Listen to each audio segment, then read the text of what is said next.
जब अंग्रेजों का गुलाम था ये हमारा भारत, उस समय अमेरिका से एक मिशनरी को भेजा गया। उसको भेजा गया कि जाओ भारत और जाकर के भारत को ईसाई राष्ट्र बनाओ। और वो 21-22 साल का नौजवान था जिसका नाम था सैमुअल इवान स्टॉक। ईसाई राष्ट्र का मिशन देकर के उसको भेजा गया।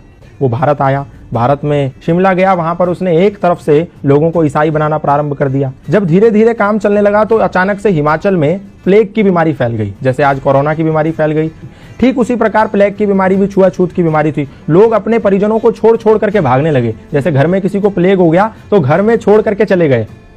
तो ऐसे ही जब देखा सैमुअल इवान स्टॉक ने कि जब ऐसी परिस्थिति पैदा हो गई कि लोग अपने परिजनों को छोड़ छोड़ करके भागने लगे, उस समय वहां पर एक समाज सेवी थे जिनका नाम था पंडित रुलियाराम। वो पंडित रुलियाराम निस्वार्थ भाव से ऐसे लावारिस पड़े लोगों की सेवा कर रहे थे। तो सैमुअल इवान स्टॉक ने देखा कि पंडित रुलियाराम एक खाट के पास हैं जहां पर एक वृद्ध आदमी को लेटा हुआ है और वो प्लेग के मारे तड़प रहा है और उसके गले में एक गिल्टी हो गई है जिसके मारे उसको तड़पन हो रही है।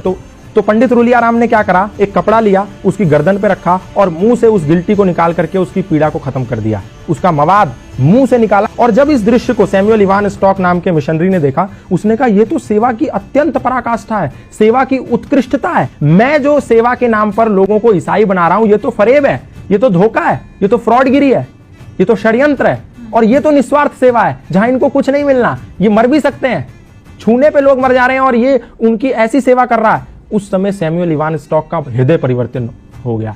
तो उनने पंडित रुलियाराम से कहा, सैमुअल इवान स्टॉक ने, कि ये क्या सिद्धांत है, कौन से ऐसे सिद्धांत हैं जिसके चलते आपके अंदर इतनी तन्मयता, इतनी तल्लीनता है लोगों की समाज की सेवा के प्रति। तो पंडित रुलियाराम ने कहा, ये सनातन धर्म के सार्वभौमिक सिद्धांत हैं जो हमें मानवतावाद का उपदेश देते हैं और मैं वही कर रहा हूं।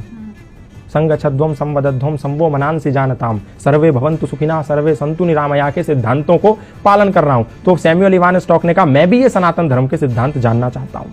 तो सैमुअल इवान स्टॉक को पंडित रुलियाराम ने सत्यार्थ प्रकाश दिया, द लाइट ऑफ ट्रुथ नाम की एक पुस्तक दी। बोला तुम ये पढ़ो और तुम्हें सनातन धर्म का पूरा सारांश पता चल जाएगा कि सनातन है क्या। सैमुअल इवान स्टॉक ने उस पुस्तक का अध्ययन किया। अध्ययन करने के बाद ऐसा हृदय परिवर्तन हो गया कि आया तो था वो भारत को ईसाई राष्ट्र बनाने, वो भारत को आजाद कराने की लड़ाई में कूद पड़ा। और जब वो लड़ाई में कूद पड़ा तो अंग्रेजों ने उसको जेल में बंद कर दिया। जेल में बंद कर दिया तो उसकी मुलाकात लाला लाजपत राय से हुई। जेल से निकल के आने के बाद उसने पंडित रुलियाराम से मिला और बोला कि मैं अब सनातन धर्मी बनना चाहता हूं और मैं अपना नाम भी, क्योंकि आपने जो मुझे सत्यार्थ प्रकाश दी थी, द लाइट ऑफ ट्रुथ, उसको पढ़ने के बाद मेरा हृदय सनातन की और श्रद्धा से भर गया है। तो मैं नाम भी अपना उसी सत्यार्थ प्रकाश से अभिप्रेरित होकर रखना चाहता हूं। अपना नाम सत्यानंद रखना चाहता हूं। और वो व्यक्ति सत्यानंद आर्य सन्यासी बन गया और भारत में रहकर के मृत्यु पर्यंत सनातन धर्म का प्रचार करता रहा। आप सोच के देखिए कि एक व्यक्ति जिसको भारत को ईसाई मुल्क बनाने के लिए भेजा गया था लोगों के साथ छल कपट करके, वो व्यक्ति सनातन धर्म का प्रचारक बन गया। उसने अपनी पत्नी को भी सनातन का प्रचारक बना दिया। अपने घर के